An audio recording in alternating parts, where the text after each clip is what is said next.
شايف البطارية دي؟ البطارية اللي قدامك دي 72 فولت من 18 ل 20 امبير.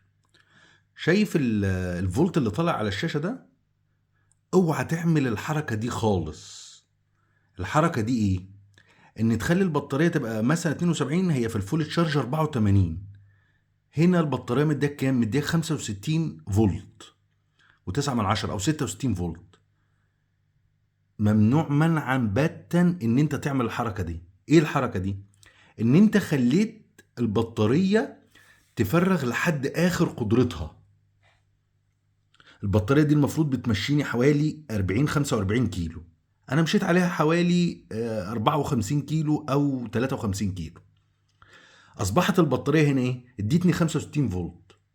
65 فولت ده انا ضغطت على البطارية وعلى الخليات او على الخلايا جامد قوي. هي الخلايا تستحمل، بس اللي انت ما تعرفوش ان انت كده بتأثر عمر البطارية بتاعتك وعمر الخلايا بتاعتك.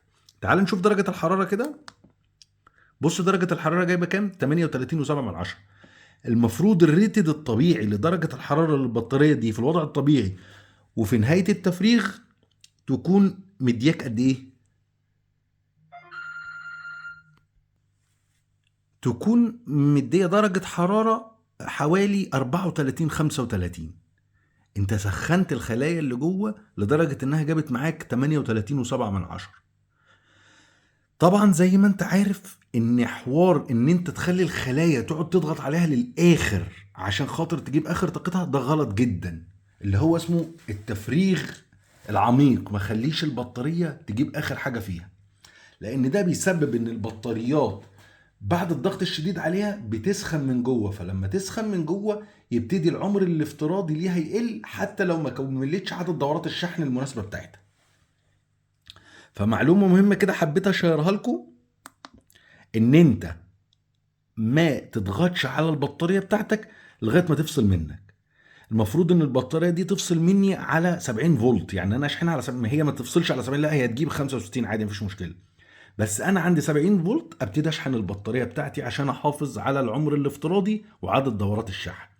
غير كده يبقى انت بتأثر من عمر البطارية وبتأثر من عمر الخلايا اللي جوه، وبتخلي الخلايا اللي جوه تضغط عليها لغاية ما تسخن.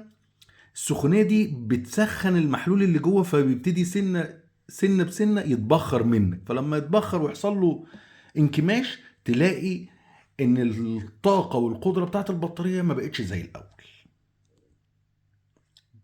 يا ريت تعمل شير للفيديو عشان اكبر قدر من الناس يستفاد من المعلومه دي.